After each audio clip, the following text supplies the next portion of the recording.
Yo, what's going on, people? Welcome to Community Corner, episode 4 on this fine Thursday evening. This SVD on the mic, Dojo design guy. And this one should be a special one. I'm excited for this one. And today we've got DWO Singho, Dudley's very own. Shout out, Steve. So very experienced guy. I'm sure most of you know him already, but as I say, just gonna get to you now. So I'm gonna let Jassi introduce himself shortly. I've just put out the tweet. We're live, twitch.tv/Electronic Dojo. Follow us on socials at Electronic Dojo and on Instagram on Electronic Dojo UK. But I'm not gonna keep you guys any longer. Let me bring up Jassi right now, and we're gonna get going. Yes, Steven. How's it going? I'm good, bro. I'm good, man. How you doing, man? I'm doing great, man. It took you 4 episodes to get to me. I'm shocked, you know. Nah, bro, not even, man. Like, you know, it just started. Man had Coop before me, you know. Wow. Bro, my apologies, but you're here now, though. You're here. No apologies, man. I love Coop. Man. That is the main thing, man. Shout out to Coop as well, man. I appreciate Coop being the first one. So, yeah, man, I'm just going to get started, man. Like, I don't even think you really need an introduction, but introduce yourself. I always need the introduction. I always need to do the promo. Okay. Continue, man. The floor is yours, bro. The floor All is right. yours. For those of you, you know, for some reason don't know, my name is Jassi Singho, a.k.a. S-word, a.k.a. the Maharaja of Dudley. And recently, thanks to Hawks, now known as the final boss man. So that's a new gimmick for 2024-2025. Nice. I'll try and work it in to any of the streams and tournaments that we'll be doing. Nice. Because the main thing about, you know, you got to make it fun in it. You got to have a bit of character, have a bit of joke, a bit of banter. Of course. Because we're playing fighting games in it. We're not playing snooker. Yeah. So, you know, it has to be a bit live. Yeah. And but yeah, man, I've been playing fighting games since, you know, since the Genesis, man. That's it. Yeah. It all began in the arcades. Yeah. Well, what else can I say about myself? I'm a husband to a hot dissy wife. I'm a father to 2 little princesses. Yes. I'm a Maharaja of Dudley. Yes. I'm an OG and a TO. I am single. Right. What more is there to say? There's no more to say, man. There's not much more to say now. But I say thank you for jumping on, first of all. I appreciate the time and that. So yeah, to say, I guess generally, just obviously introduce yourself. What kind of started you in, like, you know, the fighting game scene, as it were? What was your kind of first experiences of?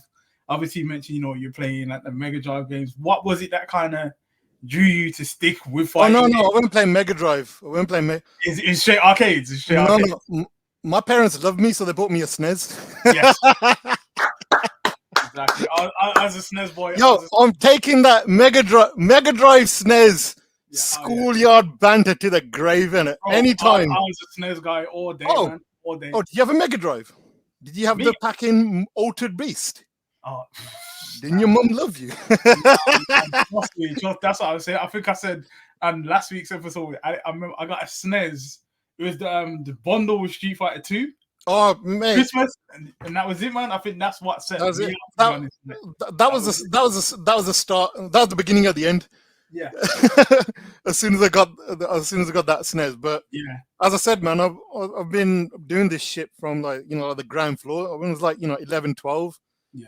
Because believe it or not, I know I may have a few stray grey whiskers coming through. I'm over 40 years old, and I was about, as a kid, when the original World Warrior dropped in like 91. Yeah. In the arcades. And I'm telling you, like, I've never seen anything. I don't think we'll see anything like it again. Because the way that game dropped, there was nothing like that where you have like 1v1 fighters, because everything was like co-op.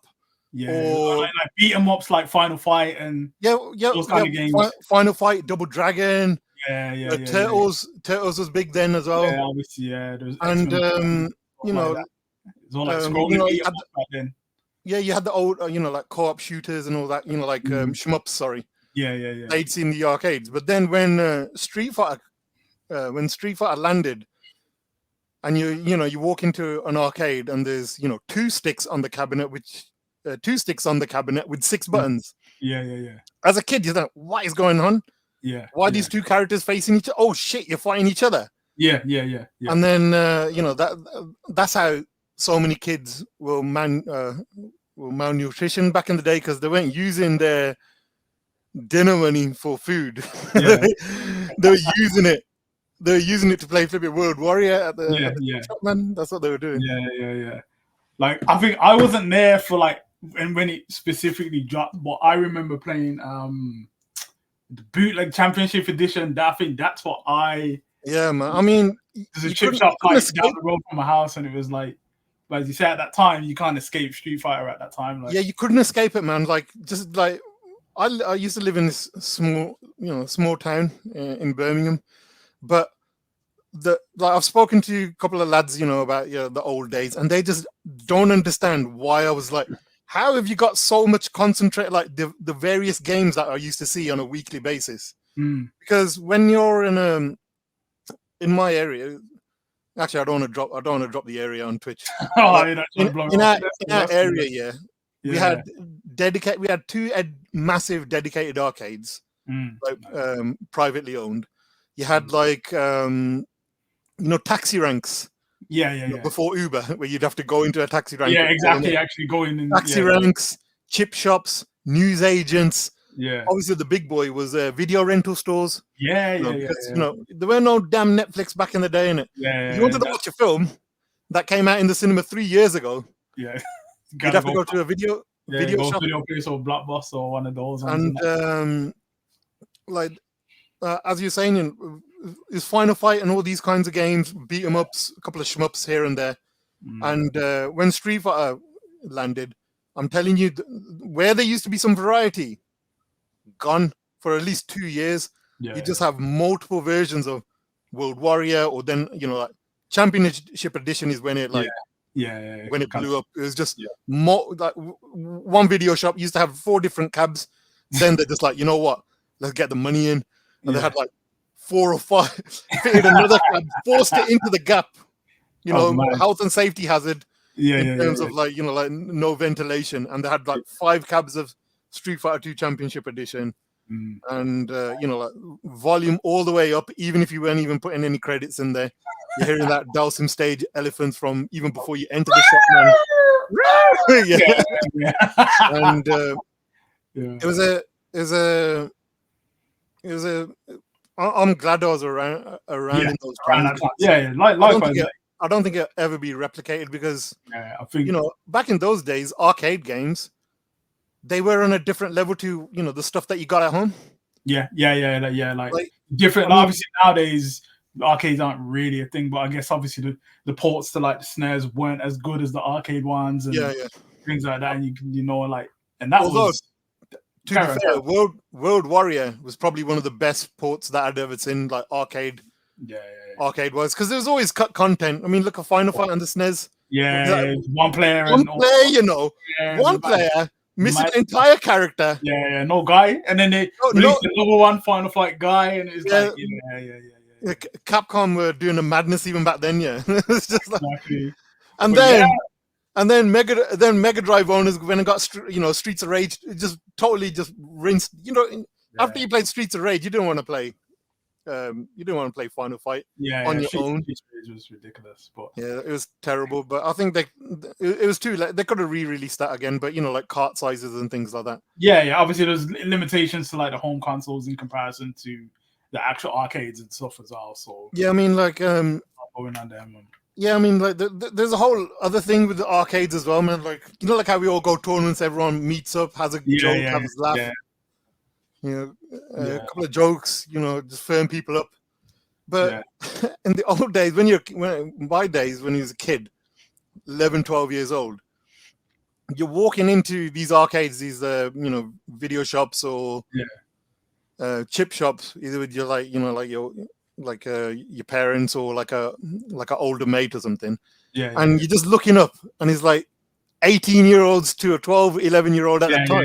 Everyone's just it's crazy. They're like, they were just all out, just rinsing, robbing kids for their 10p's and 20p's. And you just have them stacked up on the side and so all sorts. And like hogging the machines, fighting on the machines. What else is it? You always knew which guy to be aware of is if they were wearing like a NAFCO 54 puffer jacket or something. You know what I mean? And even navigating that as a kid was like, like a wild thing, because like, you want to do this thing where, play Street Fighter, play the arcades, but you also have to navigate the social like hierarchy of the arcade bully or the school bully who's out there trying to rinse everyone. And when he loses in Street Fighter, is he gonna punch you? Is he gonna give you a jab in the elbow? In the ribs? Are you gonna get chips dashed in your face? There's all kinds of mental stuff. As a kid, which a kid shouldn't really have to go through, innit? I did, man. And as soon as my basically, I was I think. I'm not going to go too into it. I was ill in 91 for quite a while. Okay. And then when I came home after a couple of weeks, my dad took me to Dixon's and he says, which one do you want? And I was like, what are you on about? And he's pointing to the SNES. And I was like, sick. The World Warrior pack had only just come out. I got that one. And my dad bought me the SNES. I remember getting that was it. Man. Me and my brother played that shit all day, every day, even to this day. Like, World Warrior came out I think it came out around about the same time that Championship Edition came out in the arcades. Yeah. So it was like, oh no, I'm missing out on the 4 characters. Yeah. But, and World Warrior was slow as well. Like, it was slower, but it was still something that it's in the home, innit?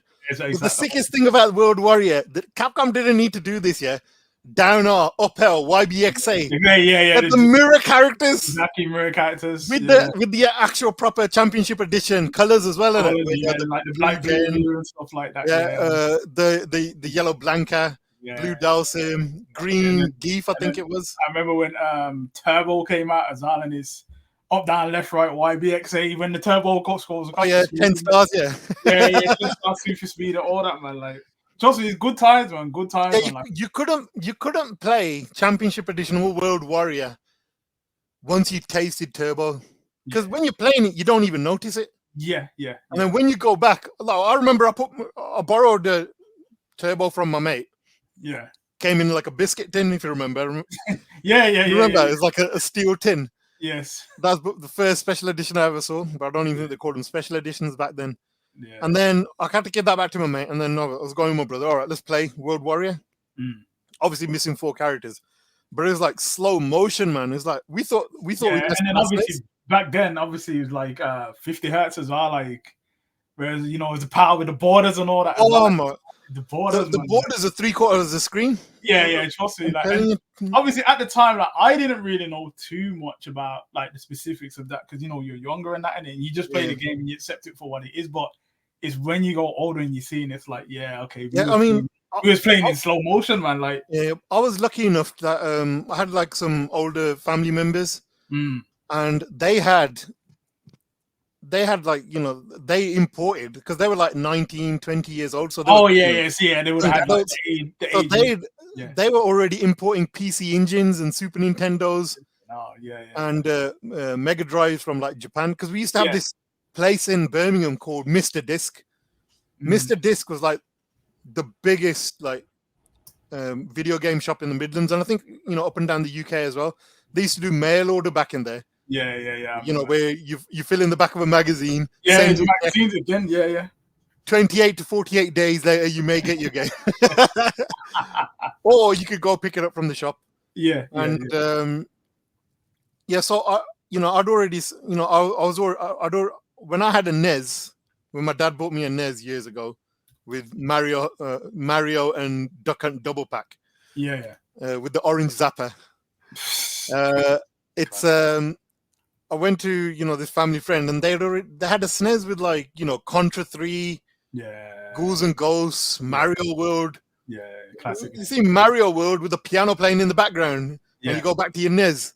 It's just it's just like your mind's blown, man. But it's different, man. It was an amazing time, man.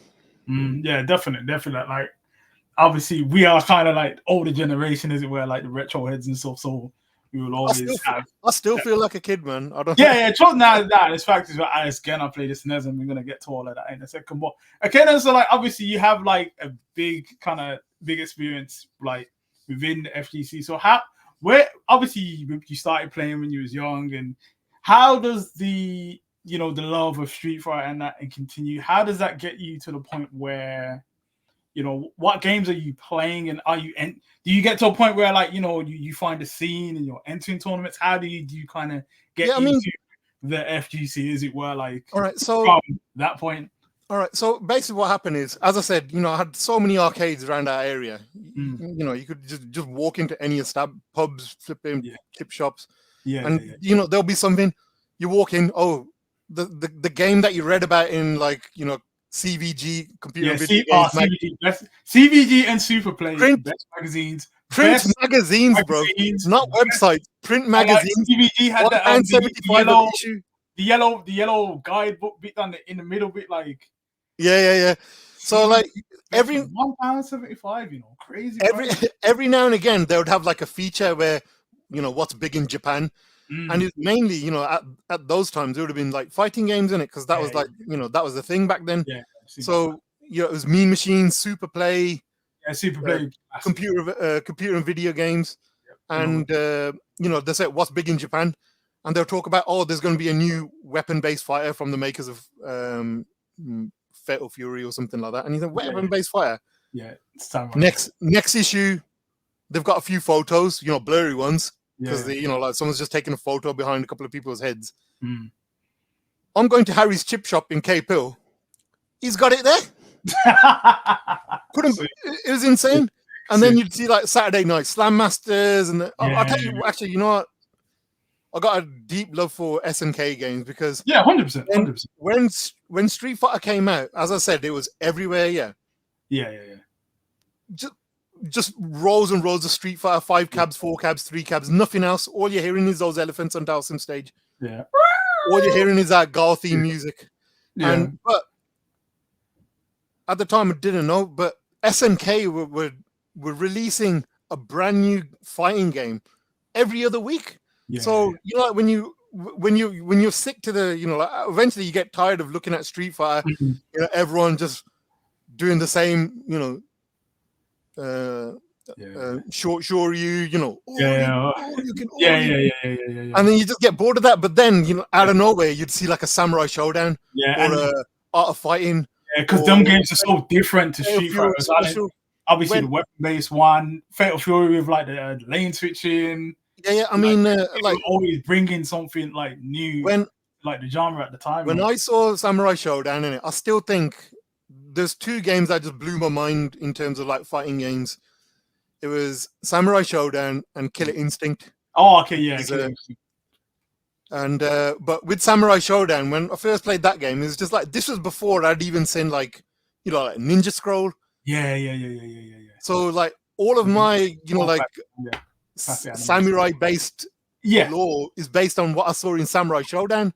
And I was like, oh shit, this is and then crazy. Again, even like stuff like the scaling effects on Samurai Showdown, all of that stuff was just crazy. It was insane, because the biggest character you'd seen up to then was Zangief. Yeah.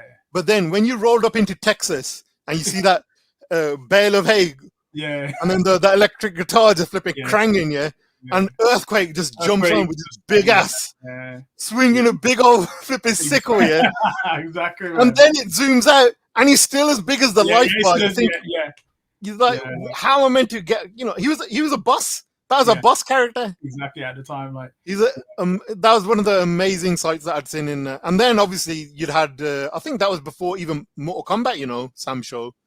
Probably was, probably. I think timeline's correct. May have been out. Because they had like finishers and all that kind of stuff. They chopped them in half, and just so much. Even with like Galford with the dog and just all sorts of stuff that they added in Samurai Showdown, man. Is very SNK. Like I rate SNK. No, SNK did a lot of things. They had like assist characters before. Yeah. They had crossovers before. You know, like you'd seen it in other games. What was it like? What was it? Ryo was in Fatal Fury Special. Yeah, exactly. And then you're seeing that same art of fighting characters in King of Fighters 94. At the time as a kid, at the time as a kid, you just don't understand. Oh, how is this possible? This is from this game. Why are they meeting here together? And it's a team based and. Yeah, and then obviously, you know, like bigger things happen after that. You know, X-Men versus Street Fighter, crazy. Cyclops, Ryu handshake, you know, worlds colliding. Iconic, man. CVS 2. That was probably the maddest one, man. That was mad. That was just mad times. Yeah, so like, as I say, you get to a point where you know you're playing all these games and you're seeing all these things. Where does your scene come from? How do you enter the FGC? Is it where in a position where now you're actively playing games and you know you have a scene, or how did that come about, or how did that happen for you? It was non-existent, you know, because as soon as the arcades started dying, you know, say when like Tekken 2 came out in the arcades, you could play Tekken 2. You can play Tekken 2 on a PS, you know, a chipped PS1. Yeah. So why are you dropping, you know, £1 coins at the bowling alley, you know, where they used to, or, you know, like wherever they used to have Tekken. And then, you know, by the time Tekken 3 came out, it was just like everyone's more on like the home console, so arcades are dying out at that point. Soul Blade, Soul Edge, whatever it was called. I can't remember. I think like obviously closer to that time when like PS1s are coming out, you know, 3D graphics are kind of taking over. Like so it's like people are staying at home and playing Ridge Racer, and then you know at the time people are thinking, oh, the 3D graphics look better than this, and it's new and it's fresh at the time, and then obviously the arcades kind of start to die out at that point. Like the parity was so good, it was just like, why am I gonna go drop? You know, I'll just buy the game, or at the time, you know, get your local neighborhood pirate to give it to you, and burn a CD for you. You know, you'll you know, you get to play that same experience, and you know, like in a way, you know, as a kid, it's amazing because you're getting access to all these different types of games that, you know, like if you actually had to buy them with pocket money and things like that, it would never happen. And but even then, like I didn't even, believe it or not, I never had a PS1 as a kid. Wow. So I had an N64. So in terms of fighting games, I was rough. Non-existent. Fighters Destiny and Smash Brothers. And Killing Instinct is out to be Killing Instinct Gold. No. Killing Instinct Gold, to be fair. Killing Instinct Gold, to be fair. Yeah, Fighters Destiny, Killer Instinct, which was rough as well, because you'd end up getting blisters on your thumb, you know, trying to use the C stick. I can't remember what I was fighting on N64. Like, I had PS1, and obviously there weren't that many. And but you know, like they had WCW, NWO Revenge, which Revenge, No Mercy, all of that. But I always had access to like a PS1 because you know we had a mate up the road. So you know, like we played Alpha 2, Alpha 3. Within our like area, within our state where all the lads were back then, me, my brother, a couple of mates, always go, you know, to each other's houses because we were kids in it. And weekends we probably, you know, go to the arcade just gonna drop this just so people don't know. For £1, you could get 13 credits on a fighting game. 13, that's crazy. If you put £1 in straight, you'd get 13 credits. That's madness. That's the amount of times we played World Heroes 2. World Heroes. I like World Heroes perfect. I love that game, man, because it's so different and weird and goofy. And then like with the death matches, and you know, you're not into the cages and the flames and all sorts. Like, and what did Capcom going to do in Street Fighter 6? They want to put the deathmatch mode in there as well. But they need to rob a few more of those stages anyway. So what happened? So those playing, you know, within our own mates, and you know, like within your own. Me and my brother, big fish, small pond. It was just rinsing everyone. It got to the point where it wasn't even fun for people. I felt unstoppable, man. Even at the local arcade when you go after school, you know, like mashing up people on Killer Instinct because I had a SNES at home. I'd learned how to do the ultras.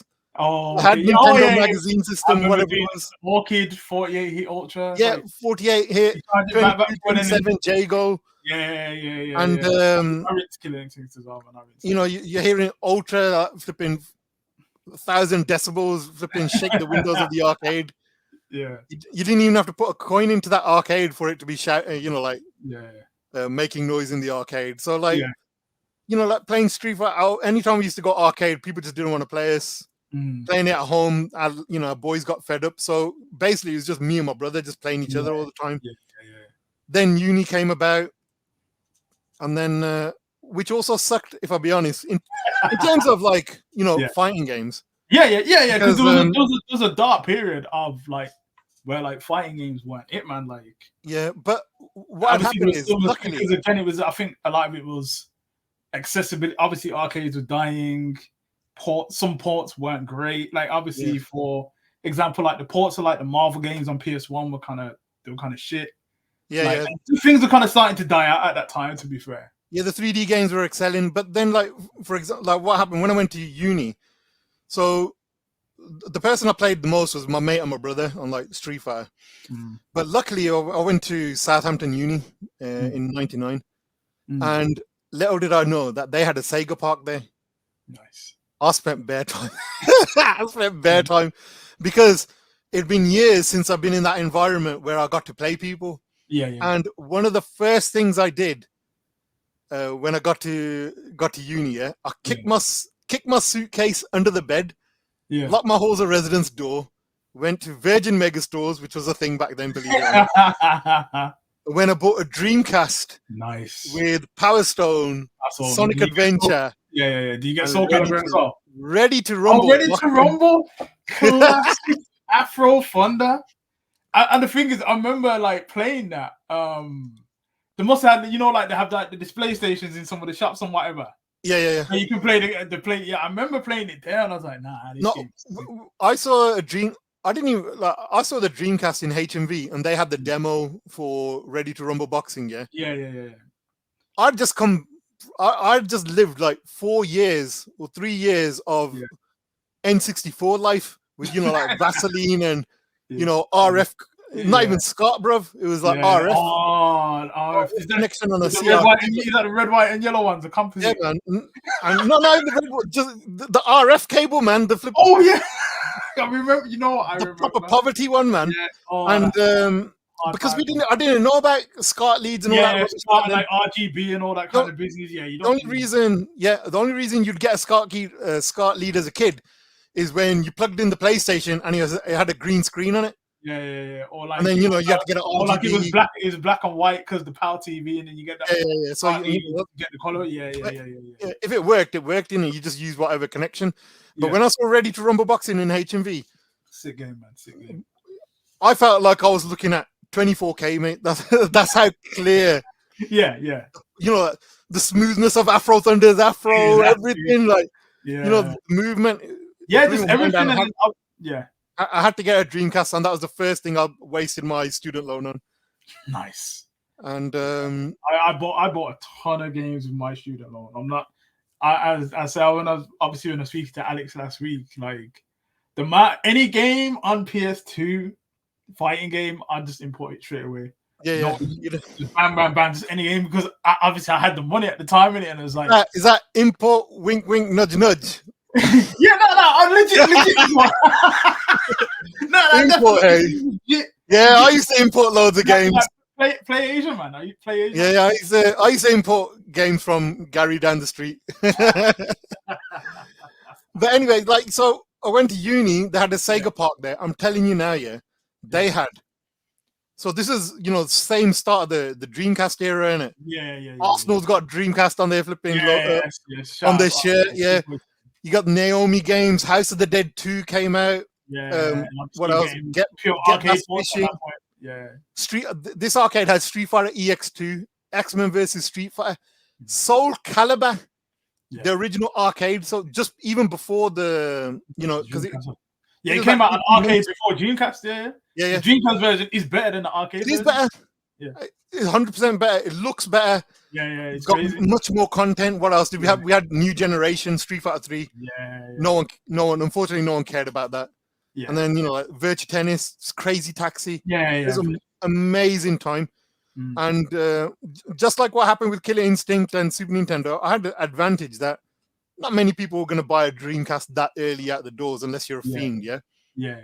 So when I went to the arcade, this Sega Park in Southampton, I was rinsing man with Mitsurugi, Taki, Ivy. Yeah. No one could touch my lizard man. I remember, there's one Chinese guy, and there's a like a change machine here. So the arcade is a megalo cab. Yeah. So the megalo cabs is a sit down one, 2 big panels, and a huge 65, 55 inch rear projection screen. Yeah. And they had 4 of these with different Marvel vs. Capcom. They also had as well there. You had a good one. I wish I wish I had video footage. Yeah, like how I'm doing walkthroughs now. Yeah. Insane. You wouldn't believe the amount of stuff that they had there. Yeah. And so when I got the Dreamcast, I bought Soul Calibur as soon as it landed. I was able to go to the arcade. I was untouchable. I was flipping doing parries. Mitsurugi's got where he sheathes the sword. Yeah. I'm just baiting mans to flip and hit me. And this Chinese kid, I saw him put 2 10-pound notes in, and every time he put a pound in, it was 5 rounds. Yeah. And so I'm sure he lost 20 quid on me all that afternoon. Yeah. I was still on my last 50p. I was still on my first 50p or £1, whatever it was. Yeah. And it got to the point where it was getting late, and then this geezer's going through it, innit? But in my heart, I'm feeling, I got you, bitch. I totally destroyed this guy, innit? And then when he's looking down, and I was just like he's still got a crowd of his his girlfriend, his 2 mates sitting behind him, seeing him go through this absolute destruction. Yeah. And then I just get up and go, oh, you can carry on with my credit, which was the final ending for that guy. That was probably the best I've ever done in any fighting game, man. But yeah, man. And then I went through uni, but the thing is, all the mates that I had at uni, no one really wanted to play fighting games. They talk about it, they'll play me, and then that's it. They'll never play again. Yeah. So it was 3-4 years of that. I met a odd couple of lads that tried to play CVS2. Yes. When that came out. And but other than that, it was 3-4 years over. Went back home, bought Xbox when my brother bought an Xbox. Yeah. We bought Xbox Live, and we bought the first online fighting game in the UK, which, believe it or not, was Capcom versus SNK 2. Yes, I remember. Because you had remember Project Gotham Racing? Yeah. Had Capcom versus SNK 2. Yeah. They had a few, online games, online titles in it, and me and my brother rinsed the shit out of CVS2, just playing with each other, and and then I must have 12 to 15,000 games on old school dial-up internet connection. Dial-up internet connection, 12 to 15,000 games on CVS2 for its entire life cycle. And then but unfortunately, then arcades were already dead. Yeah. So the only way me and my brother was getting our fix for fighting games was buying it on the consoles, PS2, Xbox, playing it online, going to the 1 or 2 mates that's still into fighting games. Yeah. And that was it. And then when I think the turning point was 15th anniversary collection. Yeah, it was. It had Third Strike and Hypest. Yeah. And that's when I fell into forums and things like that. SRK. Yeah. Similar SRK. Similar to my story with Alex. You kind of got there, and that's when you start going into forums like Neo Empire. Yeah, when you went into SRK, there was always someone spamming, "Yo, come to Neo Empire." Yo, UK, come to Neo Empire. And then they funneled all the people that into Neo Empire, and then that's when I started hearing about tournaments. There was like you started learning Absolution. That was at the bottom of Trocadero, looked like a bomb site. I was trying to get to that, but I had no money back then, and I tried to get a train ticket. I missed the train. There's all kinds of bullshit. But that would have been a great one to go to because they had like, I think this is the first time like the Japanese players that came, like Daigo. Okay. They had Alpha 3 on. I think they had Alpha 3 on cabs. Nice. Because they're using the the versus cities. Yeah. And then they had Third Strike and what I think they had ST on a Dreamcast. There's a Dreamcast. Virtua Fighter. Shoes too tight, man. Virtua Fighter 4 Evo as well. I think at that. Again, Alex played. But then when I missed that, like the Neo Empire guys at the time, obviously Dragons and that, they would run in all there was like was it a Weatherspoons or like in Harrow on the Hill? Yeah. So it was like they started having tournaments there. I went to a few of those. Then they had SVB. Yates, sorry. DNA, old school guy, man. And he's coming up. I'm getting him up here soon, man. You got him, man. You got him. He's the reason why so many people are fiends as well, man. He doesn't get his dues, But so there was like SVB, and that's when I started going to tournaments with the Will I, still great friends with to this day. Shout out to him, man. The Shend, the Third Strike archivist, he was rolling in our crew to go into like SVB, Battle of Destiny, and all these kinds of things. Yeah. Okay. So you starting at this point. You're starting to go to like more tournaments with because like-minded people and that. Yeah, because like like when you're on SRK and Neo Empire. Like for example, when I was on playing Xbox, I didn't know how to play Third Strike. I literally just I ignored Third Strike. It's now my most loved fighting game, if I'll be honest. I know you're gonna ask for top 5 later. Yeah, of course. I'm gonna just say it now. Okay, so all right. I absolutely adore that game now. But when it first came out, I hated it because I think at the same time, like when the spinning reindeer on the Dreamcast disc came out. Yeah. It opened up an absolute, wealth of games that like you're spoiled before when you put money 40, 50 quid down on a game. You put time into it. You don't want to waste that money, that investment that you put in it. But when people are burning off these discs, Dreamcast got opened up, and then that was it, man. Just swap disc. And there's some games that like self-booting. So, the self-booting games, so you didn't even need to like just put it in and jumped on it like crazy. Because then I think that was like summer of 2000. So I think Marvel 2 had come out then, and Third Strike had came out by then, innit? I'd still Third Strike. I like the animation, but I was like, why is my man's feet so big? I just didn't like it. I just didn't appreciate it. Didn't like the, I like the animation, but I was like, oh, this is slow. This is not. Yo, where's my characters, man? Where's Zangief? Where's Blanca? Where's Sagat? Like Street Fighter 3 series in general was like obviously the disassociation with the characters because it's a whole list of characters. Like there's no favorites. Obviously, like as you say, there's like Thousand, whereas like Zangief and but I can safely say I was a fool for thinking that. Where are these old characters? Because now you can't escape them. They're everywhere. I'm sick to the back teeth of them because like there's not much variation, and like I appreciate now just how varied and different some of these characters are in Third Strike. It's more about like the archetypes and how the characters play as opposed to who they are, and I think I mean like like all the tools, all the like little nuances that the character like first time get hit with the Aegis, get hit with the flipping Tengu Stone, you got flipping Necro, doing deep drills behind you, like there's a lot of variation, but it took people time to Tachi Geiger's, all kinds of stuff in it. It was just like time to kind of accept it, and the system as well. Obviously, the parry system as well was very unique and different for the time as well. So, but I didn't. So that was like 2000. I didn't even appreciate that. So I was just playing like Marvel vs. Capcom 2, CVS 2 because they were like instant gratification. Yeah. And big fireballs, big team supers. Yeah, so much Flashy, going on. So yeah, just so much more going on. But the character variety in CVS2, for example, it's great. Again, yeah, and then as I said, so when Xbox Live came out, Neo Empire went to all these little tournaments.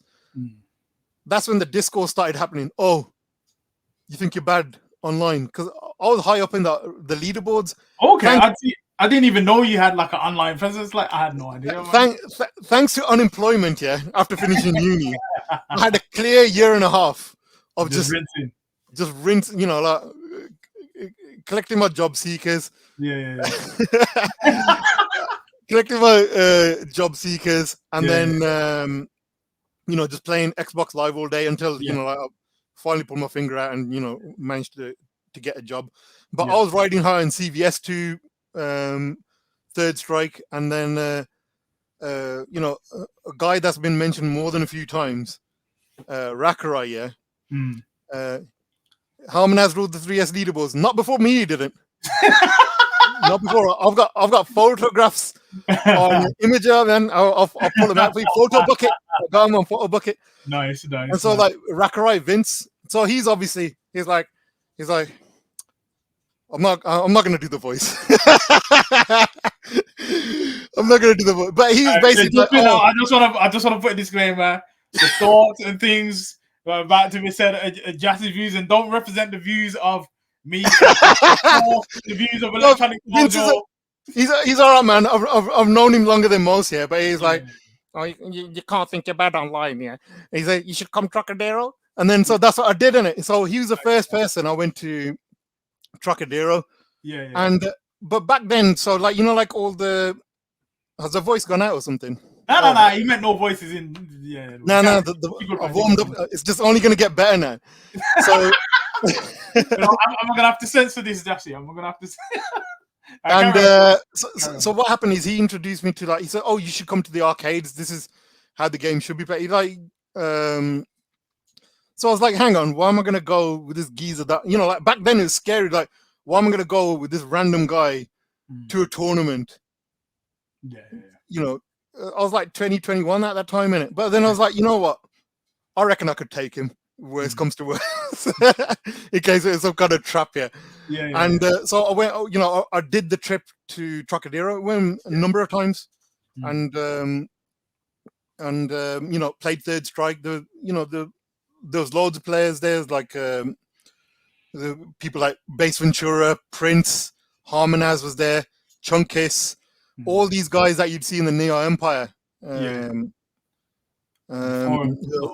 So you can kind of put like faces to names and that now, like faces to names, but you know, like you know, the odd. It was a different atmosphere then, innit? You didn't even have Facebook, so you didn't even know who someone was. Until you either bumped into themselves or you know, like you're speaking to them, innit? And so you know, I started going to the arcades, but the problem was I'd been so used to playing on like so at that time. So PS1, you know, once the arcades died, PS1, Dreamcast, PS2, and Xbox Burger Pad. Raju was always there as well. The Blue Urine, and so I wasn't as good as I legitimately think that it took me years to get used to stick. Years. But it was Vince who basically said to me, he says, "Look, you're just playing a." I just wish like you don't understand how easy it is for people now. You got people with 6-button Saturn controllers. There's so much access to things now. Like I had to if I wanted to play in the arcade, you had to learn. Once you experience that, you know, that buzz of beating someone on the other side of the side of the cab or next to you, people watching you. It was like you know, you can't get that buzz again, and especially if you're winning. And you know, you force man off and he has to get off and you know, like get to the back of the bus. And so I had to learn 6. So I bought like remember the Soul Calibur 2 Hori sticks. Yes. So I start practicing on those, and I got a Tekken 5 Hori wrap as well that I won in a competition. And that was that. But the thing was, I was always struggling from the transition from pad into stick. But so one of these trips, story time. One of these trips here, one of these trips I went with Vince on the train. Yeah, so I've gotten walked in, and Vince sits on this side of the table. I'm sitting on that side of the table. And, like we're just having a little banter. And then on the train comes these two Indian girls from, I think, Coventry or something, innit? Yeah. So they clocked me, I clocked them, innit? I was like, you're right. And they're like, yeah. One of them ones, Yeah. So anyway, I'm just trying to play it cool, yeah? I'm just playing cool. Young youth, innit? Just in case. And then here's Vince.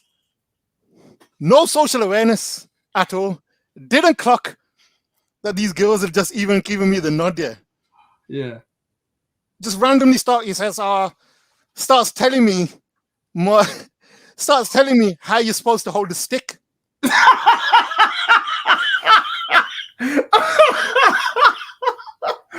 said, what you gotta do is you gotta grab it from the bottom. Oh no, you gotta hold like the wine glass. Yeah, like a wine glass, and if you just move it around, and then you just gotta let it fall into your finger. I am mortified, yeah. Mortified. These girls are looking directly at me, and they're like, I'm looking at it's unblockable. That's the first unblockable I ever got in. Done. And I'm trying to kick Vince under the table, yeah. It's like, yo, bruv. Yeah. What are you doing, man? It's just like it's over. It's over, innit?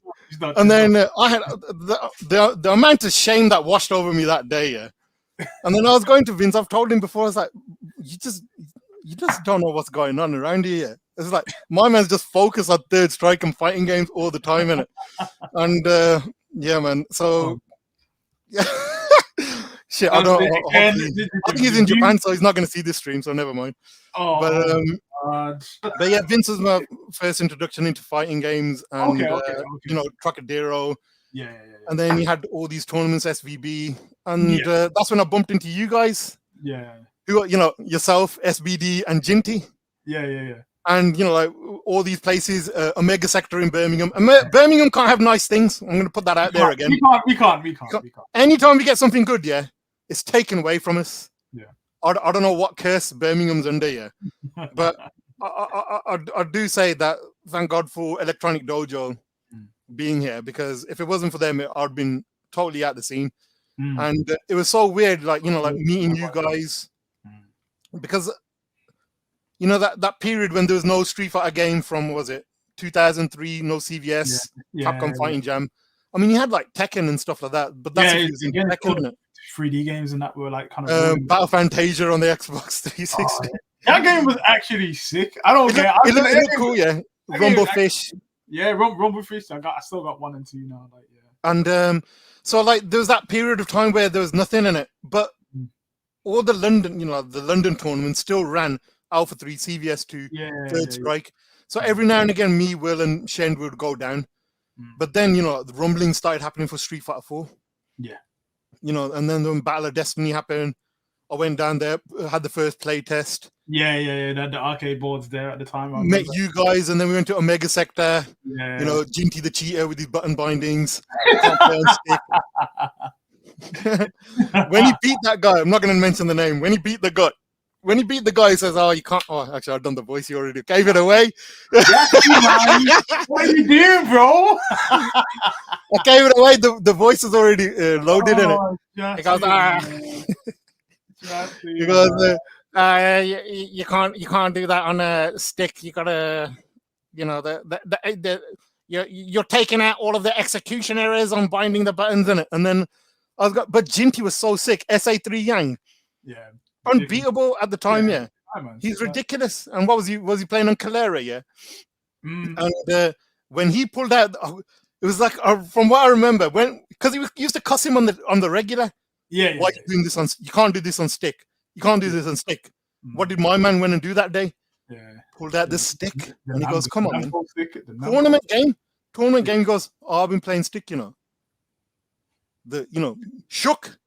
shook, and he beat him convincingly." And the soul, I've never seen so much soul. But shout outs to Jinty, the Dream Crusher, yeah. No, Tron gang, don't. Oh, no, allow it, cute man. Allow it, cute man. Hold out the stick, yeah. And Allow it, so man. that's what was happening between. Good job. That's what happened between like Uni and all of these kinds of things. Yeah. And then Rumblings of Street Fighter 4 was coming out. Yes. And online was dying because all the Xbox Live Arcade games were like being decommissioned at that time. 360 came out. Yeah. PS3 came out. I think the biggest game then at the time was like Virtua Fighter 5. I think it was. Remember PS3 release? Yeah. And when the Rumblings of Street Fighter 4 came out, it was like, all right, people start getting the games of Third Strike, getting ready, like hyper fighting, getting ready for Street Fighter 4. I went to Battle of Destiny. They had Street Fighter 4 like on playtest. Yeah. And then, like 2008, they had 2008 is remember Game Station in town? Yeah. Game Station had a tour, didn't they? Where they bought the Vulix cabs. And that's where I met people I just didn't know. It was like Gin. I met Gin. I think I met Scott at that time as well. I saw Jet. Like all these people, because everyone was there playing on, like Street Fighter 4 Vanilla. Yes. On the cabs. And but at that time when Street Fighter 4 was coming out, I'm gonna go. I hope you ain't got no plans, bro. Because I'm about to get some coffee, and I don't even drink coffee. Let's go. And then I'm good, man. And then no, but are you guys not entertained? Or 29 of you, yeah? Yo, Coop, I'm telling you this now, yeah. 100%. I'm gonna get Steven to go into the analytics and see who's winning, yeah. So, oh snap! That's what I'm like. That's what I'm about. We're going into the analytics, yeah. Wow. Anyway. Oh wow. Anyway. It's gone down to 27 now. It's gone down to 27. Come back, man. Q. Come back, man. Come back. And so, but when Street Fighter 4 came out, yeah. Everyone was at Game Station. Everyone was, like, when you won a game, the Capcom staff at the time, they would give you a T-shirt. I walked home from that event, yeah, with like 8 T-shirts. Nice. Because what I'd seen is there's a guy called Private Ryan. He used to write for Xbox magazine and PlayStation magazine as well. I'd met him in Southampton, but he moved to London. So he was a really good CVS and Third Strike player as well, innit? Yeah. And I'd seen he'd got like an exclusive Xbox version of the game where he'd put it on YouTube because YouTube was a thing then. Yeah. And I'd seen him do, what was it? Yoga Inferno teleport into FADC, which as well as anyone is not legit, yeah. Yeah. But I got 8 T-shirts out of it. That's how good that tech was. Nice. But as soon as Street Fighter 4 was coming out, but in that time, that year, 2008, 2009, I was getting married. Yeah. My career was kicking off. Oh, nice. And general life stuff, like life stuff came in it, and I stopped going to tournaments and things like that in London. But then also, like I heard of this thing, Electronic Dojo, because when Omega Sector closed down, GGA opened up. Yeah. So I went there for like 2 tournaments for Street Fighter 4 with Will. I lost the first one to Jinty, and I lost the second one to Gin. And then after that, I was just like, you know what? This game ain't for. I couldn't. It was too much for me. Yeah. I just couldn't hang because you had that game. Yeah, it was sweaty, and you had to play. It's definitely sweaty back then. It's definitely. You had to play all the time, and then I just didn't have the time then. But I didn't give up on fighting games. I carried on. I bought every version of Street Fighter, every version of Tekken. I watched the odd stream and that, but I just didn't realize that Electronic Dojo in GGA 6 years later, when I was at 2009, or 2008, when I came and met him, when I found out about versus fighting being a thing in 2015, I didn't realize it was the same guys, the same heads. I didn't know it was you, Jinty, Justin, Gin, all the same crew. All of those guys. We've been playing that game a Marvel. I just didn't realize that correlation. And the only reason I found out about that is because, every Street Fighter version that comes out, everyone remembers, I used to be good at Street Fighter. Yeah. couple of videos started popping up on my Facebook feed or in forums that I'd seen that I'd visited because I was looking for information on Street Fighter 5. Yeah. Or, you know, like tournament videos and things like that. And and then I saw one video for a tournament called Gutter Trash. Yes. And it was Gucci Suit and F Word doing the commentary.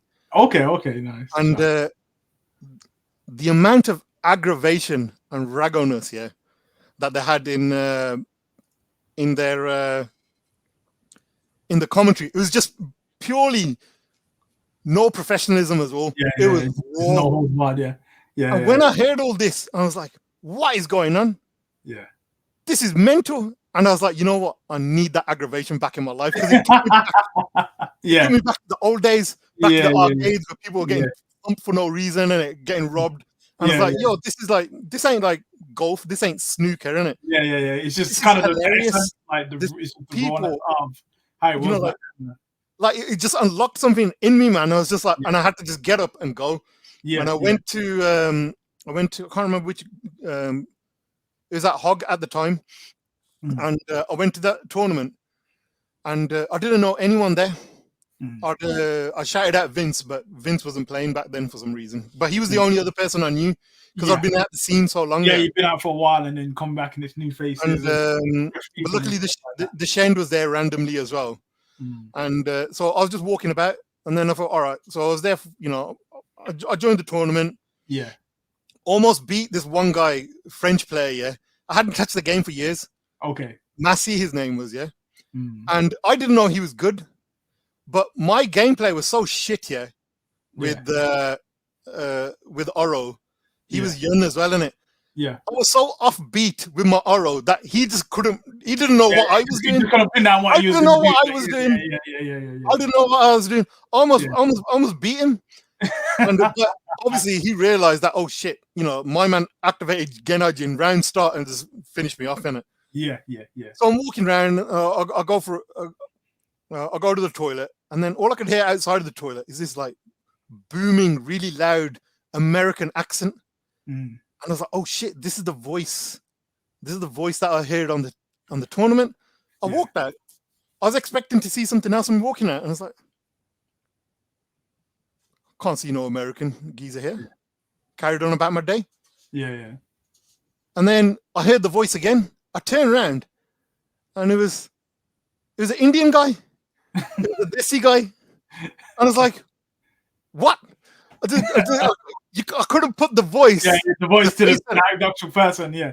And I was like, instantly, I was like, "Yo, kidda, you all right?" I think, "Yo, mate, how's it going in Punjabi?" And then it was returned in kind, and I was like, "You're not that commentator on this tournament, are you?" Yeah. He goes, "You betcha." That's the unit. He goes, hopefully you like it and you don't hate it. And I was like, "Geezer, you're the reason I came here, innit?" Yeah. And that's it. Ever since then, I've been, you know, like we've been friends for life. I met Harley there. I met, Indy there.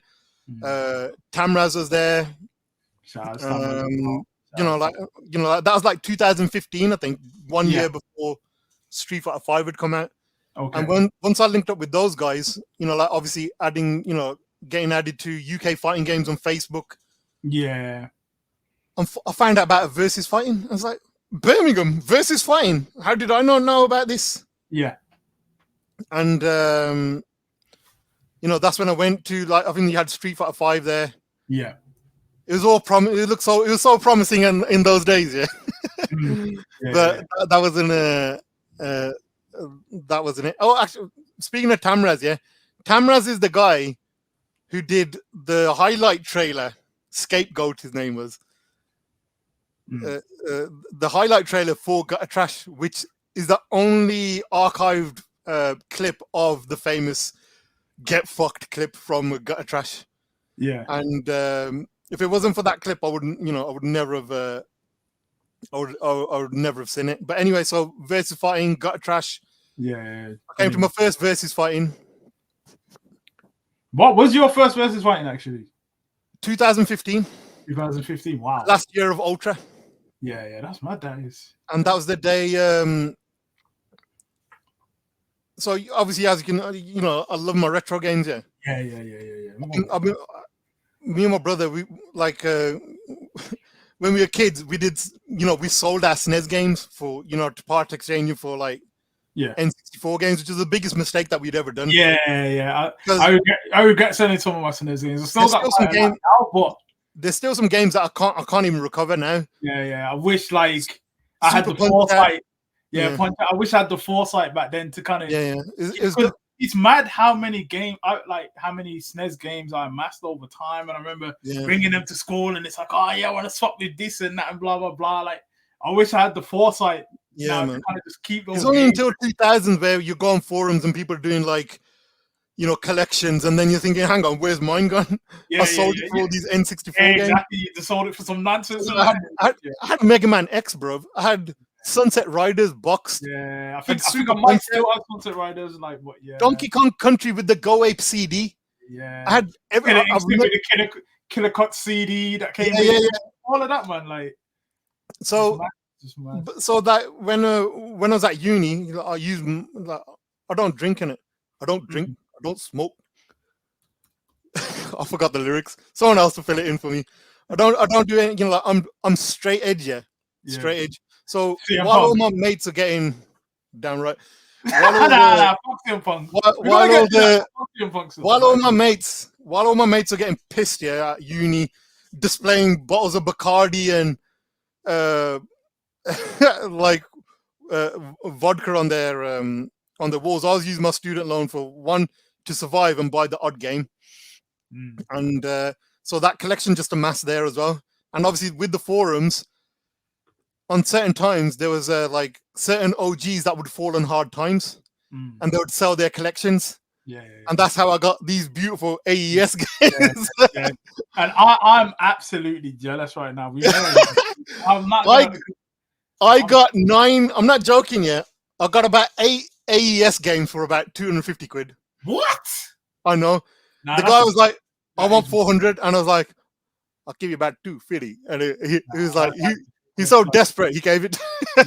You see, I think one of the consoles I've always wanted since age is a Neo Geo, because obviously we spoke earlier in the podcast about SNK, and I think I'd say for me coming up in that time, and like I still do pixel art and stuff now. Like I just appreciate like the talent, and just at that time, like SNK, I think like they were kind of like the top when it came to like the pixel art, and I just appreciate them as a company. And I think I've always wanted to have that feeling of owning a Neo Geo, so I'm highly jealous. I actually had an AES console, but foolishly, because I wasn't working, whatever money I had from my student loan left, I went and bought an AES. It was only like 300 quid at the time. Me and my brother went. When then not 300 quid. And actually it was 300 quid with King of Fighters 98 and Samurai Showdown in 2003. Look how it's triple the price now. Anyway, so long story short, this story short anyway, I got rid of that AES and swapped it for a chipped Xbox, which is not the same thing. Even with the emulation and things like that on there. Because again, obviously nowadays times have changed, and we can play these games and obviously the Fightcade and all the rest of it. But I think for me, just being the old head that I am, I think there's something to be said to have the actual console and as it was intended initially. So obviously I've got a love of like games and collecting and stuff like that as well.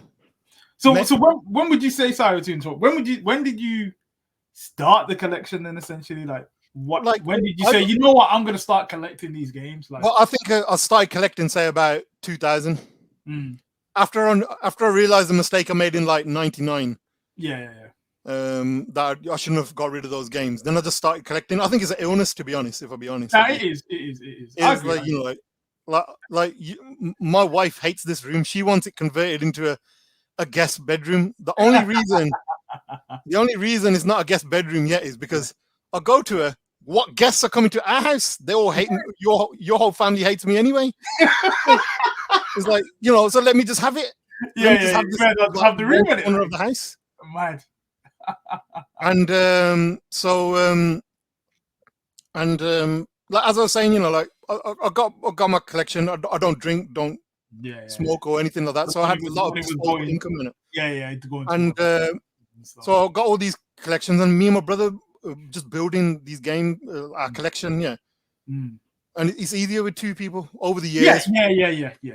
My plan is when I get my own yard, which I did, I can't wait to fill up the shelves, and that's what I did. So for like from 99 to like 2015, 14 when I bought my house.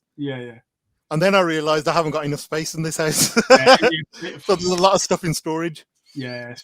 Space is a hard thing. Obviously I've got like my art books, art books are my illness. If I could do the games, I would, but art books are my illness, and this is probably like 10% of what I own. Like the rest of the arms, the others are in storage. Like I've got the same as well, but luckily there's only so much things you can do in it. Like LPs and flipping CDs, music. You just have to like focus on one thing in it. But what happened at VSFighting, the first one I went to, 2015, is Grandmaster Challenge were there. Shout out, Jason. They had big up Michael Power, They had CRTs with something called a super gun. I'm walking around because I thought Super Turbo was going to be played on HD Remix. So I played HD Remix with my mate Nick the night before. And I wasn't ready for actual arcade Grandmaster, like Super Turbo. So I'm walking around, it's like and then I'm looking at their setup. They've got a stream, they got they got a PC, they got this this SCART box with all these massive SCART leads going into it, out. They got lights, and I'm thinking, this is insane. And I was like, what is that? Can I grab one? Hold on, let me just have a look. Be careful now. Let me just grab one. No worries, man. Hopefully it's not connected. Let's hope so. And then I see one of these, bruv. Yeah. I didn't know what this was. Me and my brother were looking at it. And we was like, what is this? He goes, oh, this is the actual arcade board. I said, what? The ones that were used to be in the chip shop? In the arcade, this is what they look like. It was a world I hadn't even entered into. Yeah. And, like as an adult who makes really bad decisions with his money,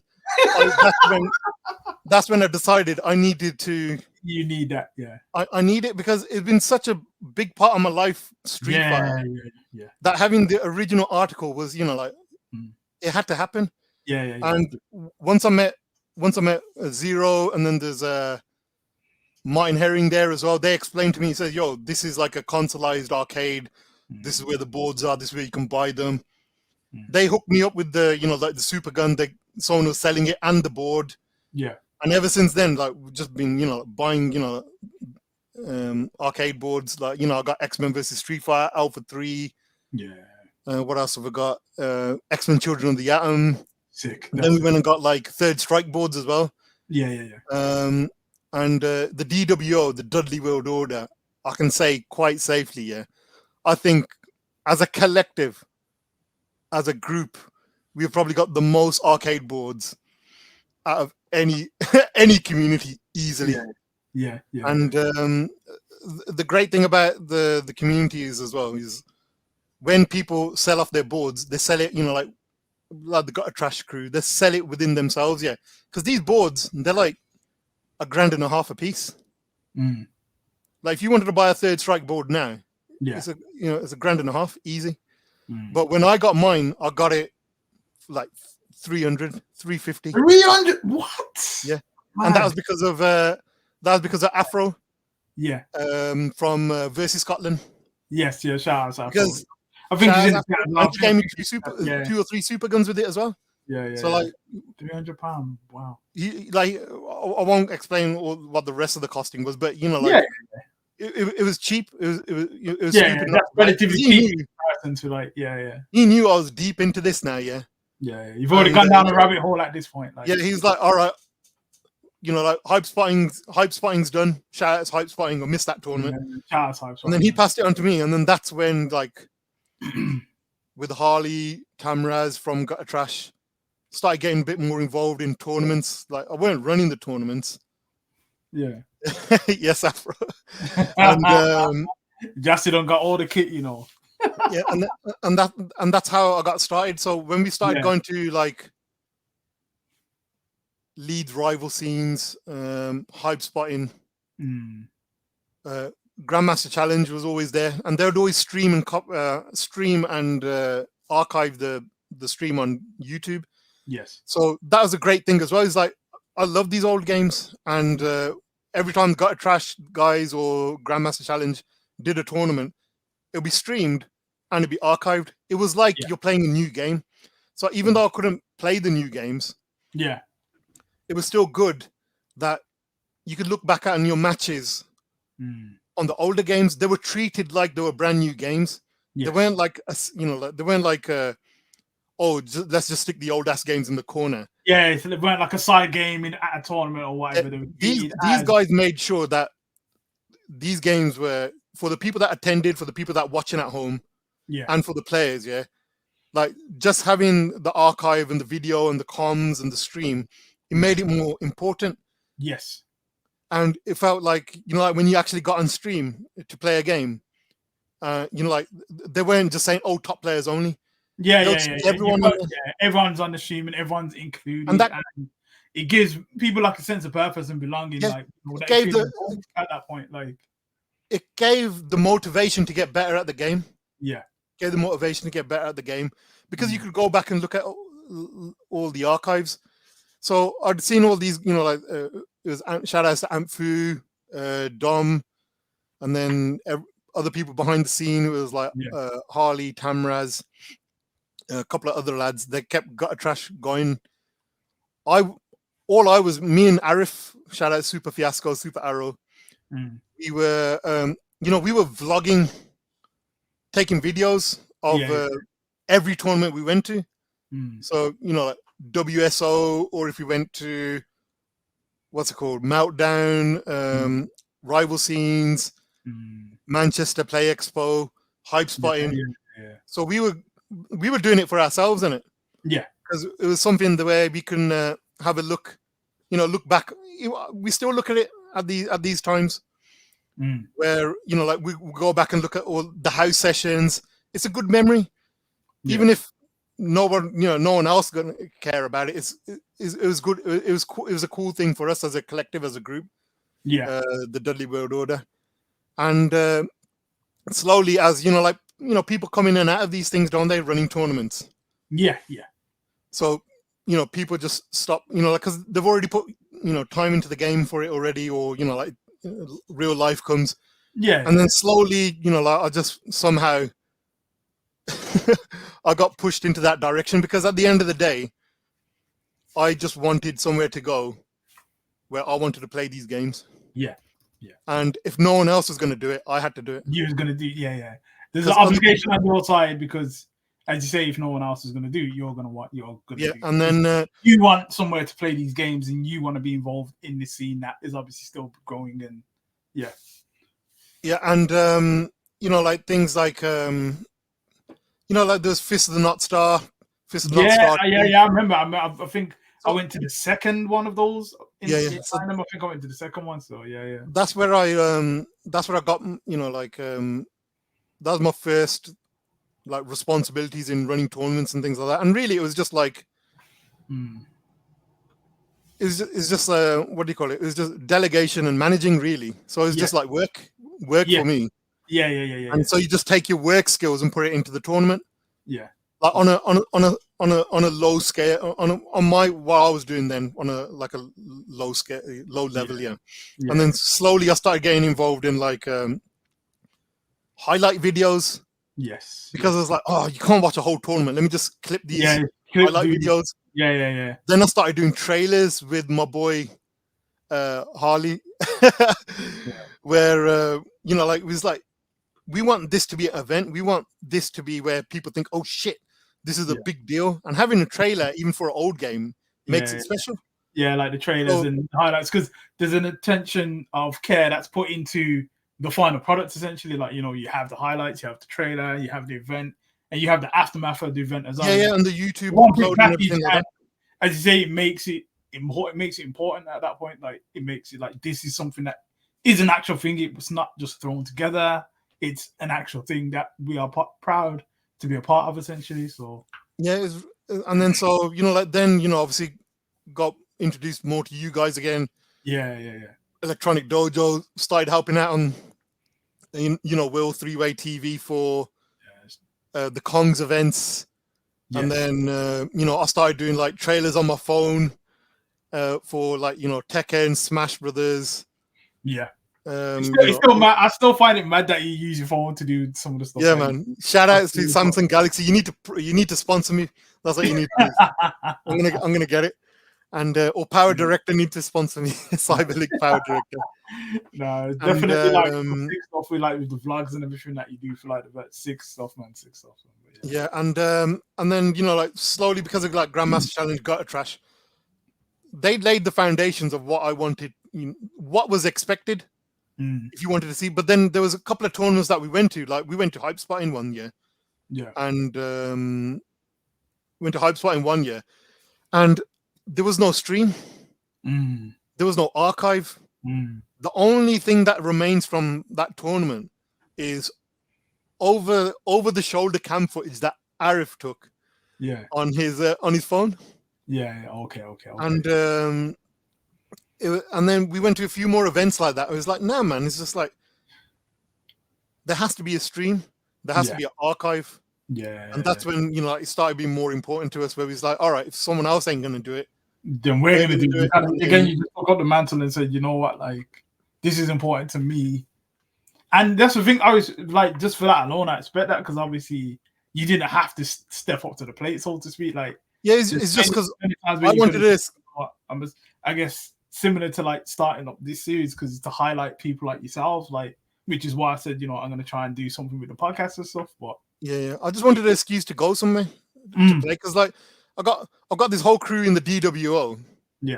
And like we was always doing house sessions, and we was just like, let's just try and run a tournament for Third Strike at Hypest at rival scenes, just so it's an excuse to meet up and play the game. And the same thing happened with the 2018 was the first tournament that I was properly involved in for ST, Tournament of Legends. And we had Justin Wong come through that year. Chunkies came out, and no, Chunkies was there. His presence was there, but he wasn't in the tournament. And Ryan Hart was there as well. I think Orf was there as well that year, 2018. Nice. And I still think that's, to this day, is one of my most fondest tournaments that I got involved in, because I wasn't doing commentating; I was just shouting, having the time of my life. It's fun. It was fun for you, so it wasn't really work at that point. Like, you're amongst like your people, so to speak. In the event, in the vibe, and it was just having fun. Nice. It was VSFighting 2018. What you on about, Justin? So as you say, like, we get to, you've done a lot of, like, obviously you've done a lot of TOing, shall we say, at other events, and then you get to a point where you're involved in VSFighting, and obviously you've been involved in VSFighting and the Electronic Dojo team for quite a few years now. And I always say that, like, your area is always the most hype area, and I think it is. A lot of that is down to you, but obviously you have a team behind you as well. But I think I guess obviously it's grown over time, like year after year. Street Fighter, and like you've done Third Strike, and those tournaments have grown. How has the experience been from the first VSFighting that you did, and like obviously this year's VSFighting, and how do you feel like it's changed for you, like for your team as well? Like, in terms of the team, like it's not something that can be done on its own, because there's so many people in the background, like even like people who are not there, giving you advice of, oh, you should do this for the stream, make sure you got this sorted, you got this equipment, because running an arcade tournament, there's so many pitfalls, and if it wasn't for like all the boys, shout outs to the Safe Space Discord, like Tamraz, Harleen, Evan, even Will, Walt, all these guys in the background that, like, every now and again they're just saying, yo, make sure you got this sorted, make sure you do this, make sure you buy this. You've got like a strong team behind you, basically. And because they also care a lot as well. And it's I think that's one thing that comes through like easily, like when like you go to a VSFighting and you see like your area, as it were, like you can tell that everyone that's involved, like whether it be like the staff, the TOs, the players, they're passionate about it, and that's what comes through. That's what comes through when you see that area and the vibes and everything else, and that's testament to like you guys that you still have that passion and man, like I mean, like guys, man. like really, like if only people just played on like it would be a lot easier if we could just play on like like the console versions of these games. Yeah. And we kind of like shot ourselves in the foot because it's expected now, innit? Before Super Guns were acceptable, which we did at certain tournaments. But then people were like, Super Guns, can't you get cabs? And I was like, how are we going to get cabs? Yeah. It's impossible. It's like you actually expect us to get cabs from an arcade, drop them off here, and get it done. Yeah. I thought it was impossible. And then I floated it to Justin, and he goes, I'll get you the cabs. I was like, what? I'll get you the cabs. Yeah. You make sure you do a good job of it. Yeah. And I was like, you know how much money these cabs are? I can't even explain to you. Yeah. But he had so much faith in me and the team to do it. Yeah. That he goes, it was worth it. Yeah. And like shout outs to Arcade Club for one, agreeing, and two, providing like the technicians and all the kinds of stuff, because these types of tournaments, like the arcade heads, they're the most passionate, but they also complain the most as well. And it's a lot of stress to have on your head, because the last you don't remember the conversation going that way. Justin stepped on like the boss man and that, I'll get you the cabs. Don't worry, I'll get the cabs. And a wink, it just said a wink in it. I'll get you the cabs. And he's made me lose my train of thought now. Anyway, they're like the most they're the most hard to please. Yes. Because if the sticks ain't right, the buttons ain't right, the screen calibration ain't right. Yeah, there's so many variables. Like you're gonna get an indirect on Facebook, a subliminal tweet. Oh, this one was trash. This was this. They didn't do that. Yeah. And but luckily for 3 years running, like everyone's. Oh, stop it! Right. Stop it, Justin. You know what? I want to kick you from the chat now. I want to kick you from the chat now. But anyway, carry on, Jassi. Carry on. Man. Yeah, he wanted them to mod in the Jazzy NYC from Online Edition into the 3S cabs. Garbage ass soundtrack. But we don't need to sully this good stream by talking about. So getting the cap. First we started off with 4, and then we have 8 cabs now. Yeah. But it wasn't my intention because, with COVID, everything got mashed up here. Yeah. So Grandmaster Challenge were, they were the guys to run Super Turbo. Yes. They had all the streaming equipment. They had all of the boards and, the know-how and everything. Yeah. They had the channel. They'd already built up their channel and they were known for Super Turbo. Yeah. They were the guys. My plan was I'm going to run Third Strike with Tamraz and Will, and the other lad, my brother as well, who helps out, Streamlord. And Grandmaster Challenge would run Super Turbo. I only wanted to run one tournament. Yes. For, let's just say, reasons, Grandmaster Challenge couldn't do Super Turbo. So then I was left in a place of like, guess we're not running Super Turbo. Then I was just like, you know what? Fuck it. Yeah. Bleep that. No, it's good. We're good, man. We're good, bro. We're good. And not gonna get demonetized. It's all right. Shall I drop a few Punjabi expletives then? Maybe not. I'm not gonna know what to mean anyway. So carry on, man. So then what happened is that, you know what? Let me just run. I'll just run ST as well. So I put a lot on my team and myself's head in running both games because there's more things that can go wrong when you're running. Again, multiple games, and then luckily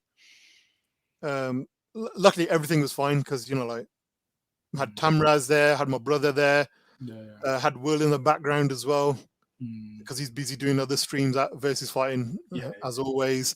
Had Neil and Paul, John Starr, like all, everyone just chipping in, helping out And where they that's can, whether it's as I say, commentary, brackets, all these kinds of things. like it seems like from the outside looking in, obviously I'm still kind of in, but still from the outside looking in, like you have like a strong team, and because all you guys are so passionate about it, like it makes it like a great like tournament. It makes it a great area, like, and I think everyone is appreciative of, even if like people have come to Versus Fighting, for example, to play other games. You can't help but notice, because as soon as you go in, you see the cabs, you see the hype, you see the vibes, and it's like everyone kind of appreciates like what you and your guys bring to the event. So I guess for me, I just want to say thank you, because I'm just screwing that I'm doing so much at Versus Fighting that I don't really get to jump on the cabs or sit down, but I appreciate obviously you guys work. I mean, everyone just flocks to the cabs, like once they go 0-2 in Tekken or Street Fighter. That entire area is always busy. And you had more cabs this year as well. Like, man, there was Marvel 2 was on cab. Like, Capcom gave me a heads up in advance. Say, we're dropping Marvel versus Capcom Collection 2 in January. Do a bit of promo for us. Sure. We had CPS2, Tetris. And so like Virtua Chip Shop, Super Turbo, Third Strike. It's been run. I think it's the only tournament now, Versus Fighting. Is that good enough, Justin? Versus Fighting is the only tournament where these arcade tournaments are running now. Hopefully, like, because it was all concentrated in London. There was a little time in Manchester where it was an arcade club, but now because of Versus Fighting, like the London scenes, picking up again. They've already got 3 more events this year. So there's a tournament in. Helps the scene. It just helps. Tournament in France as well. Lyon TSB, that's happening as well. Third Strike Battle. There's a couple of lads going from the UK scene to represent them in France. So hopefully they they can take a couple of heads there as well. And man, I mean, some of these players, they don't play any other fighting. They're just Third Strike players. They don't play any other games. No Elden Ring, no nothing. No Super Mario.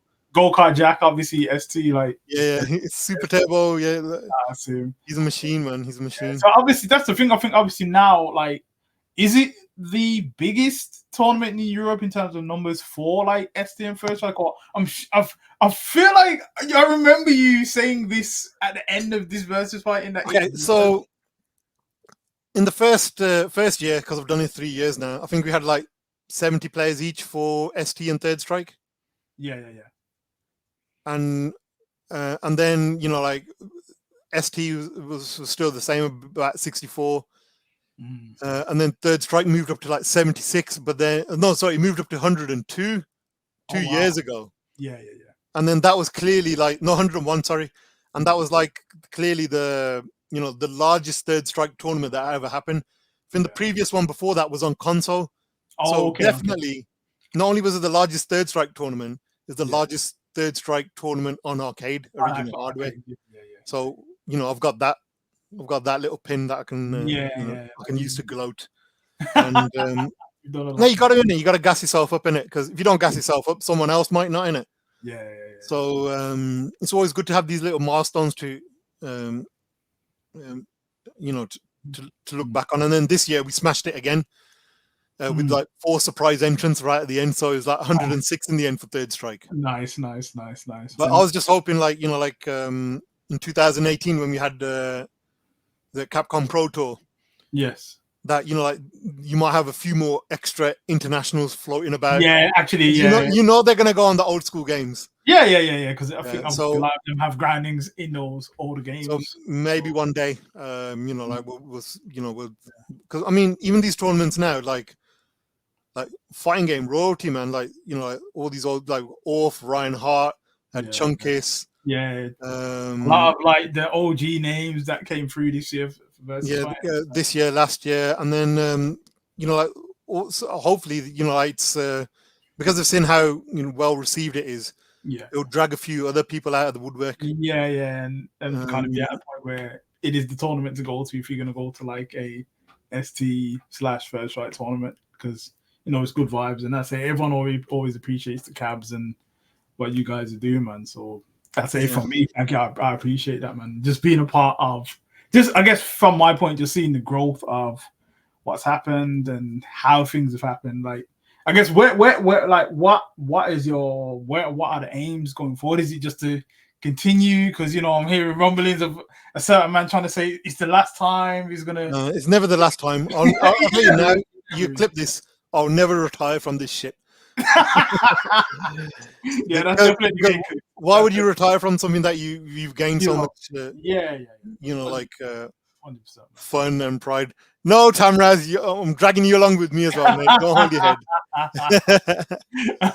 But even in terms of like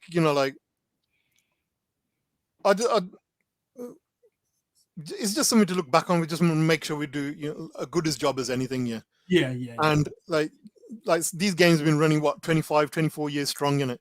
There's other games that people playing now. There ain't going to be a tournament for that. Yeah. Ain't no one going to be holding a Tekken 6 tournament in 2025. Exactly. And that's the thing. I think the mad thing about ST, I'm sure there might have been one year where it was. I think obviously the first year was probably HDR, but I'm sure ST has been at every versus fight, and I'm sure it's been in every versus fight in some capacity. Yeah. So why break the streak? Why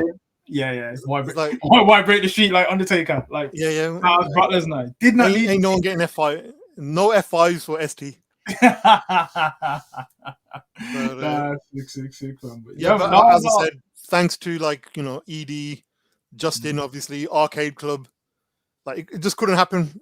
Like I wouldn't be able to fund this madness. I'd be divorced tomorrow. I'll be divorced. Well, if you need to sell any of those games in the background, Jassi, like no. I'm your guy, bro. I'm free, man.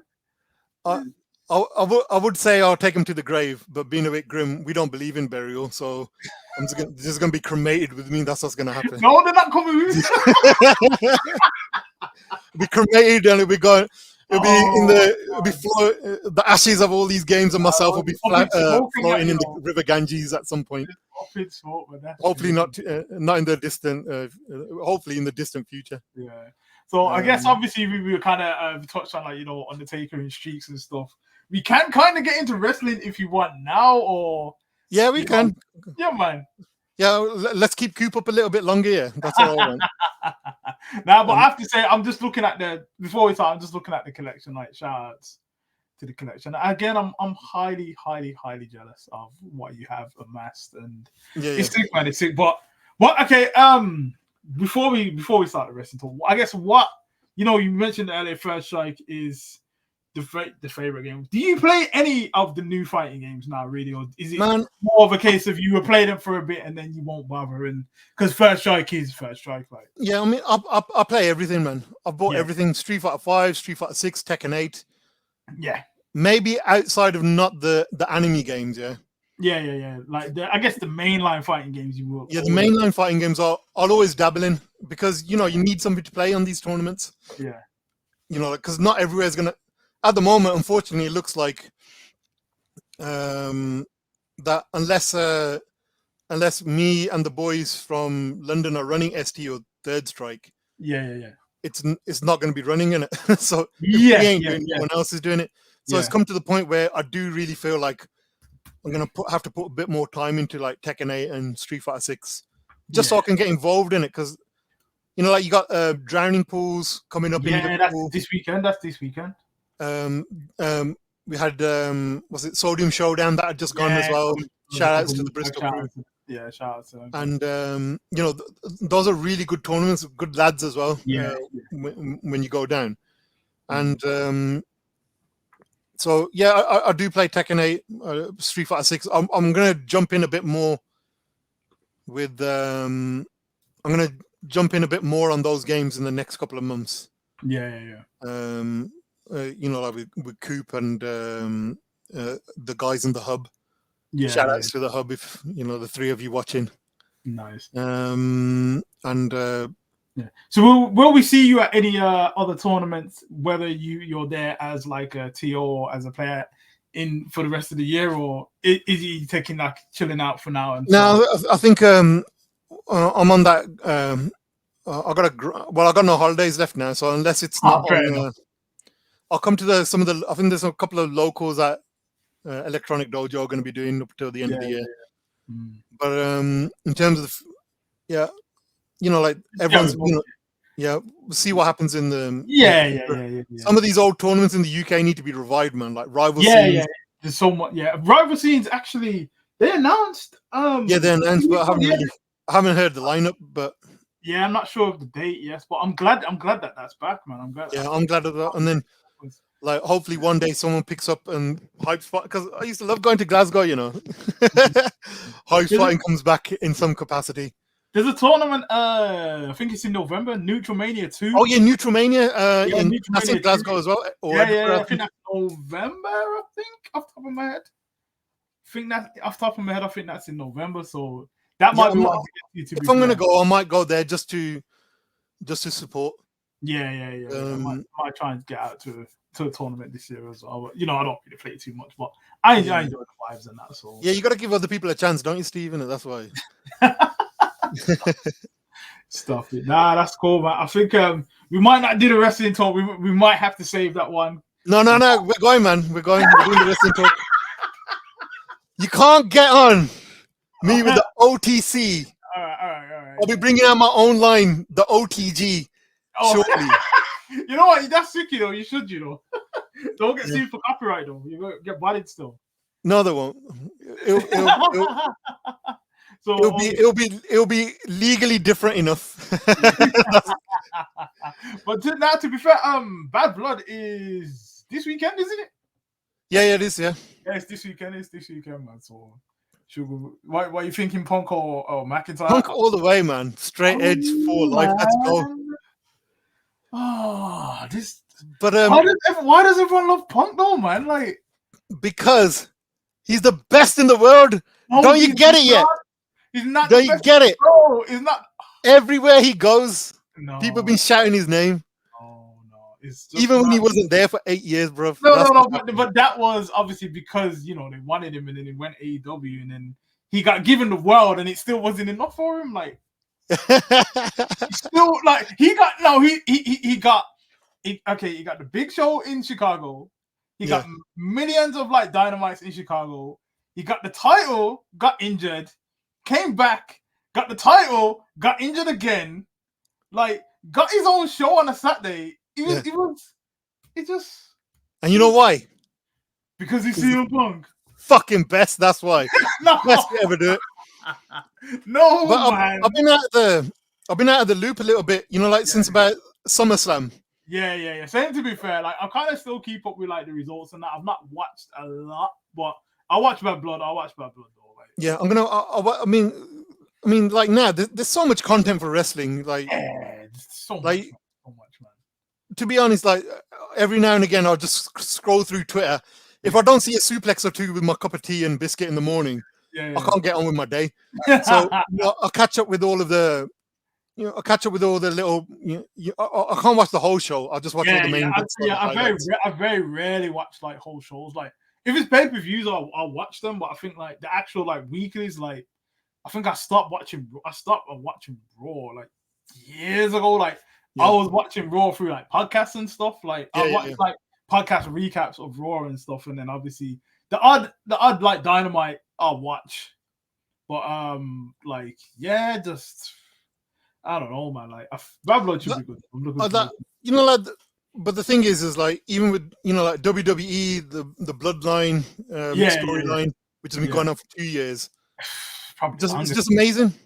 Yeah. I'm just captivated by it. I just want to know, and even AEW, man, like, I still love everything that they're doing. Yeah. I think like obviously there's some stuff that they could be doing, and I think like the internet wrestling community is so toxic. Yeah, but I don't care about them. Yes, I mean I don't care. I want to watch. I just watch. I want to watch good matches. That's it. Which is what they do. Exactly, and they have sick matches, and that's what I care about. But like people online, it's like, I mean, we've been going to this Tony Cook and or like I don't care about all that shit. Just like if Yeah. you're a fan of wrestling, like why can you not appreciate both things? Like WWE and like Triple H aren't paying my bills, so I don't need to have any allegiance to them. Just watch the damn shows. It's like as a kid when you're like, these are grown adults that are arguing about this. Yeah, it's exactly. like being in the playground again with SNES versus Mega Drive. Yeah. Yeah. But obviously, when you grow up and you got your own money in your own pocket, yeah. You know, like it doesn't matter. You know, you just dip in both, and you can do the same with like wrestling as well. AEW, ROH, New Japan stuff. Yeah, New Japan. So as you say, there's so much like content and things and like variables and the access to, like, as you say, something like a New Japan now, like the access to be able to watch those kind of things and ROH and stuff. It's a good time to be a wrestling fan. It's a good time to be a wrestling fan, man. Like, yeah, it's great. I love it, and it's just one of my other unhealthy pastimes and hobbies that my wife hates. And of course, obviously, we went to All In this year, like in August, and last year. Yes, last year I was sick, man. We got bodied by the light on one of the screens. Oh yeah, bodied. But you know what it is? It was still good to be part of that atmosphere. Yeah, it was so sick. And then I've been to Wembley before for like like FA Cup games and things like that. Yeah. But you know, like you could the roar of the crowd for the wrestling. Yeah, you could feel it on your chest, man. That's how like you're vibrating while you're there. Yeah, like that Danielson and Swerve was so sick. Like being in there for that was just, it's so good, man. It's so good. And then he was mad. Even not when Nigel McGuinness came out and he got mad pop. Like when he had the Oasis tune, didn't he? When he came out. Yeah. He smacked. Because I watched that again. You know, because we were in the nosebleeds. Yeah. We were kind of high up. I had to watch it again. You know, like there's a lot of things that we missed. But I was glad it was there. It was a historical event, as how Ray says, and I'm glad to be a part. You know, and that's the thing. I'm glad that because to be fair, like AEW got me back into watching wrestling, like because I'd stopped watching WWE for like how long? Because again, just the stories and everything else, wasn't really too interested in it. Yeah. And then it was like, I was like floating around on Twitter, and it's like, there's this thing called AEW, and you know they're starting up, and I was like, okay. And then obviously they had their first All In pay-per-view, and I remember watching the first Dynamite like live, and I was like, oh snap! And then it just kind of got me back into it, and then obviously that got me back into WWE stuff, and then Roman Reigns, all the rest of it, like and just. It's a good time. It's a good time. Thing, New Japan, Bullet Club. Yeah, Bullet Club. I was always watching WWE, like, you know, in the background, like just seeing what's going on. Yeah, of course. Yeah, I'd always have an interest. I'd always have like an interest. You know, like, I haven't missed a single WrestleMania ever. Yeah. I've watched every single one of them. Even if I haven't watched it the whole year, I'll watch the WrestleMania. Yeah, you watch it. Yeah, there's certain things that you're guaranteed to watch. The big three in it. SummerSlam, Royal Rumble, WrestleMania.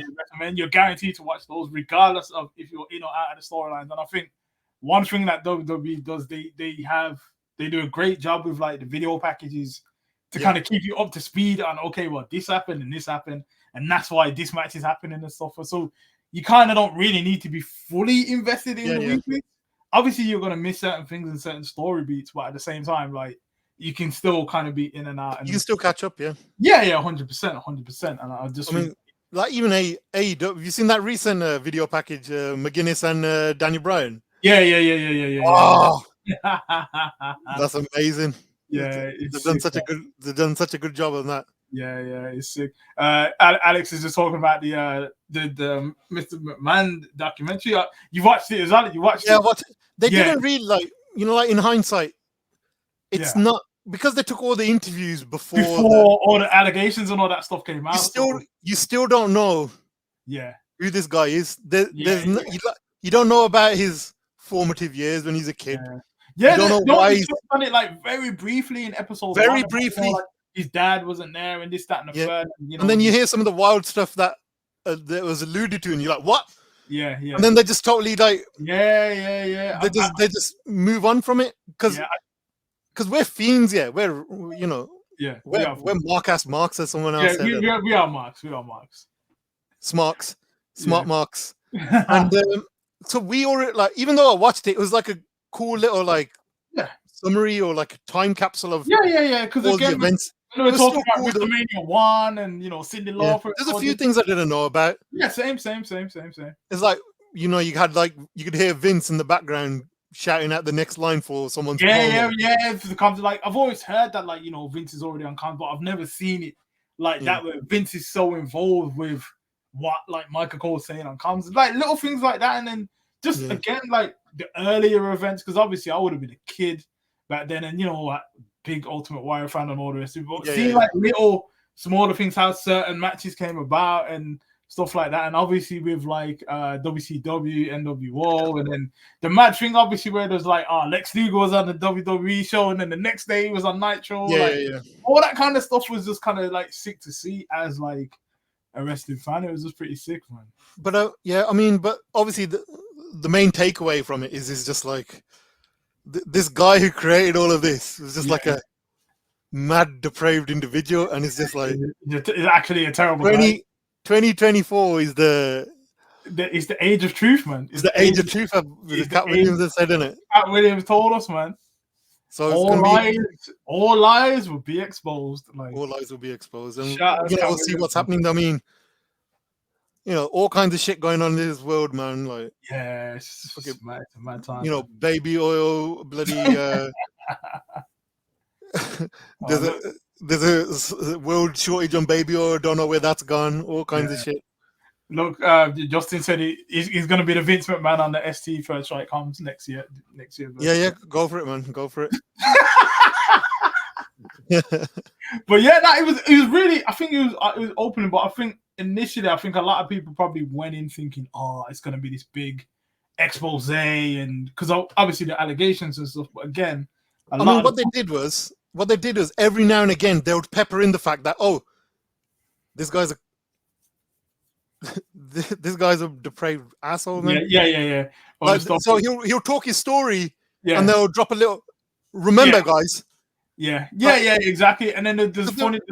There's no way they were going to go get interviews from him after the fact. Yeah, never.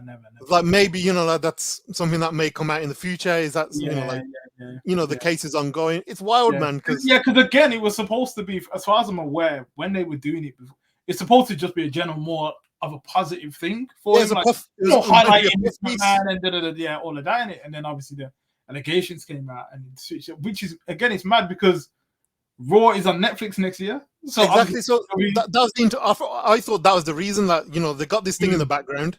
Yeah, and it's going to lead into WWE on Raw on Netflix. Yeah, exactly. Just kind of lead into it. So, they just have to repurpose the interviews, and put this like disclaimer. Like what's happening in current affairs, what's actually happening with like the people there, the people and stuff that is coming on. So he didn't do himself any favors. There's some wild quotes in that.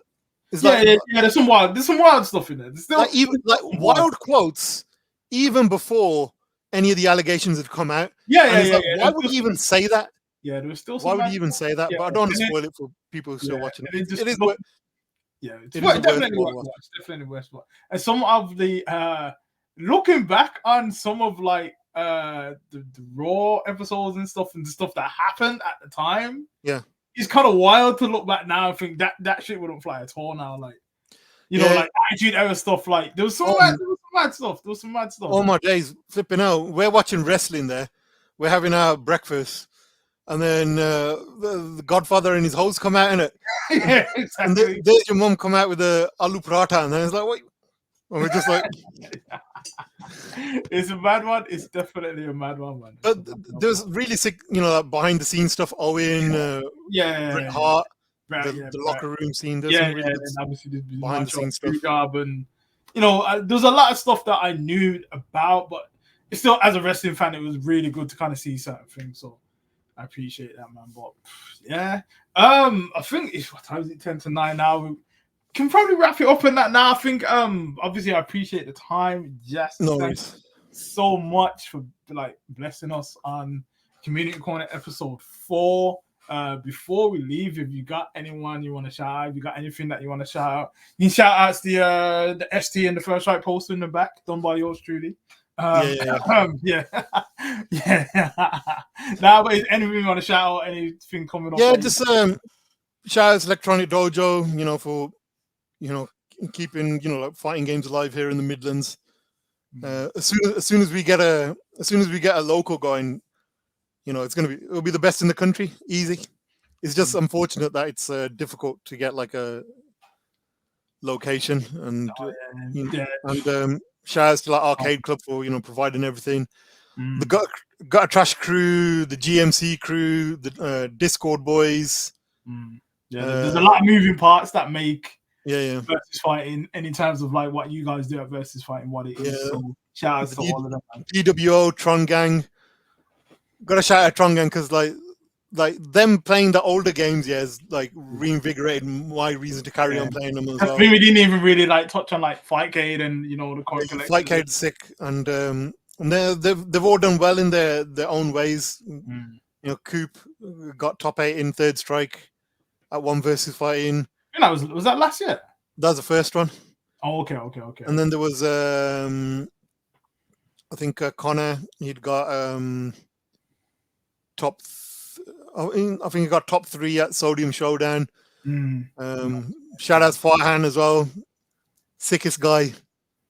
Has it cut off? No, you good, bro. You good, bro. It says just raided. Oh, I don't know who raided what where, but you're still on. You're still on. Who's on the next? Who's on the next community corner?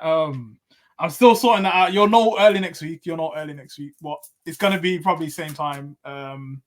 Thursdays at 7. I think that's a good slot for us. So you'll know next week. But I'm still sorting out the guests currently. But you'll find out next week. Yeah. All right. So the people are asking for Jassi Part 2. The